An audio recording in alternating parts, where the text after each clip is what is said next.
West Virginia is recognized. Thank you, Mr. Chairman, and I want to thank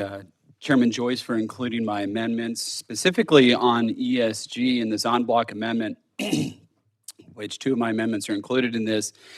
And these provisions would require Security and Exchange Commission to report to the committee on how credit rating agencies incorporate ESG criteria into bond evaluations, credit rating methodologies,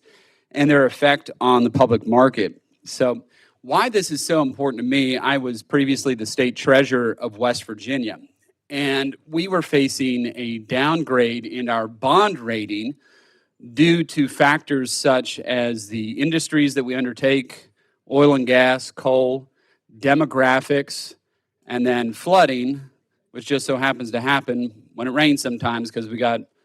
tall mountains and hills and hollers, and at the bottom of the holler when it rains, it floods. And so all these things were affecting our bond rating, but specifically around coal, oil, and gas. These aren't things that we can necessarily change overnight, but it's a bit of an extortion racket because we're not able to go out into the free market and go find other rating agencies to do our bond rating. There's only a couple of them that you can deal with, Moody's, S&P, that are going to do the bond ratings for the state, like West Virginia, which I was the state treasurer of and the chief financial officer. So we were caught in between a rock and a hard place on this, and I think this is why it's so important for the states, because if we don't comply with the rating agencies and what they're asking us to do in terms of the industries that are so critical to a state like West Virginia, which we reap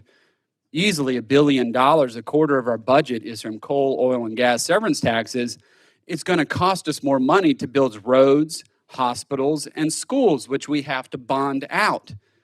But then we're going to be taken from the other side of our pocket, which pays for things like schools and all these other types of issues that support the state government of West Virginia and many states, not just West Virginia. But I think at the end of the day, the rating agencies just need to look at the fiscal health of states and institutions and otherwise, and just look at those factors instead of trying to force us into some political position to score political points, and just do what they're meant to be doing in terms of rating the fiscal health of the state like West Virginia or any other type of entity. So thank you very much for including my two amendments on ESG on this, and I will be a yes and urge my colleagues vote yes. Thank you.